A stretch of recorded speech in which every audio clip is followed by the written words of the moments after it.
تو دین نہ معلوم ہونے کا نقصان کیا؟ ایک چھوٹی سی بات بتاتا ہوں. ابھی عید آ رہی ہے، صدقہ فطر ادا کرو گے. ٹھیک، صدقہ فطر اکثر مسلمان ادا کرتے ہیں. اب صدقہ فطر کی اہمیت یہ ہے کہ ہمارے روزوں میں جو کمی رہ جاتی ہے، کوئی خامی رہ جاتی ہے، صدقہ فطر دینے کی برکت سے وہ کمی اللہ پوری کر کے قبول کر لیتا ہے. جو صدقہ فطر نہیں دیتے ان کے روزے زمین اور آسمان کے درمیان معلق رہتے ہیں، یعنی اپنی زبان میں لٹک رہے ہوتے ہیں. معلق رہنا یعنی لٹک رہے ہوتے ہیں، بیچ میں ہوتے ہیں زمین اور آسمان کے بیچ میں. ٹھیک، اب صدقہ فطر سب دیتے ہیں. میں سمجھتا ہوں مالیگاؤں میں جن لوگوں پر واجب نہیں ہے، ایسا شوق ہے ہمارے یہاں، وہ بھی دیتے ہیں. کس کو دیتے پتہ ہے؟ جاگلی کو. صدقہ فطر کس کو دیتے ہیں؟ جاگلی کو. صدقہ فطر کس کو دیتے ہیں؟ اور مانگنے کے لیے آتے ہیں کہاں کہاں سے لوگ ادھر ادھر، ان کو دیتے ہیں. آپ سے پوچھتا ہوں بھائی، وہ کافر ہیں، وہ مسلمان نہیں ہے، اور صدقہ فطر آپ کافر کو دو گے تو ادا ہی نہیں ہوگا، ادا ہی نہیں ہوا. اور جب صدقہ فطر ادا نہیں ہوا، دیا تو آپ نے، خرچہ تو ہو گیا، مال تو گیا، گیہوں تو گئے، اناج تو گیا، پیسے تو گئے، لیکن آپ کو مسئلہ معلوم نہیں تھا، جاگلی کو دے دیا نا. اور نہیں مولانا، میں عورتیں تو کہتے ہیں نہیں مولانا، وہ تو مہینے بھر جگانے کے لیے آتا رہا. ارے اللہ کی بندی، وہ مسلمان نہیں ہے. صدقہ فطر مسلمان کو دیا جاتا ہے، غیر مسلم کو دو گے تو ادا ہی نہیں ہوگا. اور وہ گاڑیاں بھر بھر کے لے جائیں. میری آنکھیں پھٹتی ہے، دکھ ہوتا ہے، اتنوں کا ضائع ہو گیا. وہ جو آتے ہیں وہ غیر مسلم فقیر گاڑیاں بھر بھر کے لے جاتے ہیں، یعنی اتنے لوگوں کا صدقہ فطر ضائع ہو گیا. ضائع ہو گیا تو کیا ہو؟ معلوم نہیں تھا. سیکھ تو لیتے، علماء سے پوچھ تو لیتے. علماء کو تو آپ دشمن سمجھتے ہو. ارے یہ لوگ کیا، ان کو کیا سمجھتا ہے؟ سب آپ کو سمجھتے. اگر آپ بیمار پڑ جائیں تو کس کے پاس جاتے ہو؟ ڈاکٹر کے پاس جاتے، کیونکہ وہ ڈاکٹر کا سبجیکٹ ہے. گھر بنانا کس کے پاس جاتے ہو؟ انجینئر کے پاس، وہ اس کا سبجیکٹ ہے.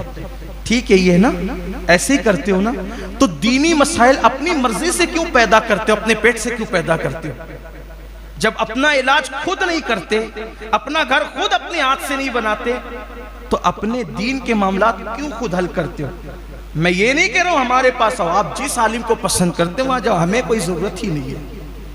میں آپ سے پھر کہتا ہوں، کوئی یہ نہ سمجھے کہ ہم یہ مسائل لاتے ہیں تو اپنے کچھ مفاد. واللہ اللہ کے گھر میں کہتا ہوں، لعنت ہو اس پر جو اپنے مفاد کے لیے بات کرے. ہم تو اللہ کے لیے بات کرنا چاہتے ہیں، لیکن کچھ لوگوں کے دلوں میں منافقت کا مرض ہے، تو وہ یہ سن کر سوچتے رہتے ہیں کہ یہ تو اب یہ بات آئی تو یہ اپنے ہماری کوئی مفاد نہیں. ہمیں اللہ رسول کے در سے اتنا مل چکا، اللہ نے اتنا دیا ہے، اللہ نے بے نیاز کر دیا. رب کے گھر میں کہتے ہیں کوئی مالیگاؤں والا نہیں کہہ سکتا کہ ہم کبھی اپنی ذات کے لیے اس کے پاس گئے ہیں. واللہ کبھی نہیں.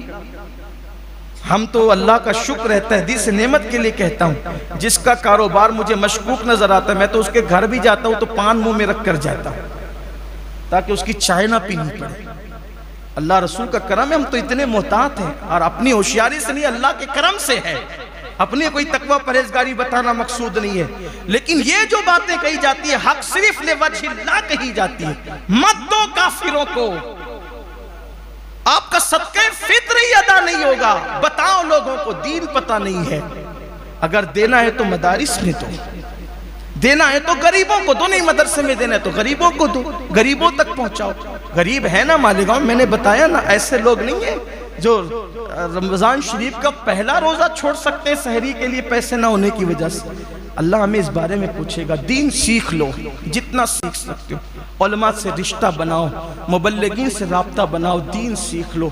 اور اپنے اندر اگر دیکھو آپ کے بچے جینس پہنے، ٹی شرٹ پہنے، مجھے اس پہ کوئی اعتراض نہیں، لیکن میں یہ چاہتا ہوں جینس اور ٹی شرٹ اوپر سے پہنا ہوا ہو، لیکن اندر سے مذہب و مسلک کی معلومات اس کو اتنی مضبوط ہو کہ جب اس کو کوئی چھیڑ دے وہ لوگوں کا منہ بند کر دے. اتنا علم ہونا چاہیے. کپڑے ہمارے یہاں اہمیت نہیں رکھتے. کرتا پاجامہ تو پہن لیا لمبا چوڑا سا، نہ کچھ آئے نہ جائے، نہ وضو کا طریقہ نہ نماز. کپڑوں کی ہمارے یہاں اہمیت نہیں ہے. میں اسلامی شعار کا انکار نہیں کر رہا ہوں، صرف آپ کو یہ پیغام دینا چاہتا ہوں. ہم نے سمجھ لیا کہ کپڑے ہی سب کچھ ہے. نہیں، کپڑوں کی اہمیت نہیں ہے. اگر آپ جینس اور ٹی شرٹ میں بھی ہیں اور آپ کا دل اللہ کی خشیت کا گنجن ہے تو قرآن کہتا ہے وَلِبَاسُ التَّقْوَىٰ ذَلِكَ خَيْرٌ. لمبے جبے کے اندر اگر گندگی چھپی ہے تو اس سے بہتر وہ ٹی شرٹ اور پینٹ پہننے والا ہے۔ جب وہ گناہ کرنے جاتا ہے تو دل میں خیال آتا ہے میرا اللہ مجھے دیکھ رہا ہے، وہ جبے والوں سے میری نظر میں بہتر ہے۔ ہمارے یہاں لباس کی اہمیت نہیں ہے، ہمارے یہاں تو دل کے تقوی کی اہمیت ہے۔ اپنی معلومات میں اضافہ کرو، اپنے آپ کو بدلو، اللہ ہم سب کو توفیق بخشے، اور اللہ سے دعا کرو اللہ پورے عالم اسلام میں انقلاب پیدا کرے، اور خاص طور پر اس مبارک دن میں اللہ بیت القدس کو جلد سے جلد ظالم یہودیوں کے پنجے سے، ان کے مکر سے، ان کے فریب سے نجات عطا فرمائے، اور پوری دنیا میں اسلام اور مسلمین کا اللہ غلبہ عطا فرمائے، اور اللہ ہم سب کو پوری امت کو وحدت کے ساتھ صحابہ اور اہل بیت کے عقائد پر اتحاد و اتفاق کے ساتھ زندگی گزارنے کی توفیق عطا فرمائے۔ اے ماہ سیام الوداع، اے ماہ رمضان الوداع، اللہ سے پھر دعا کریں آپ سب سلامت رہیں، ہم سب سلامت رہیں، اور اللہ آئندہ سال خیر کے ساتھ، عبادت کی توفیق کے ساتھ، صحت و سلامتی کے ساتھ ہمیں پھر رمضان شریف عطا فرمائے۔ جاتے جاتے کھڑے ہونے والوں کو بھی یہ پیغام دینا چاہتا ہوں، میرے عزیزوں بہت ہو گیا، آخری میں جمعہ کے دن آنا، ایک دن قبر میں تم کو بھی جانا ہے، کب تک کہ 2 رکعت پڑھنے کے لیے آؤ گے؟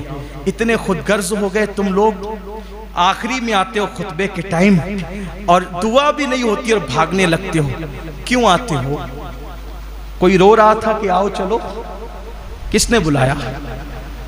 اپنا اسلام بچانے کے لیے 2 رکعت پڑھنے آتے ہو تاکہ مسلمانی قائم رہے، مسلمان کہلاؤ؟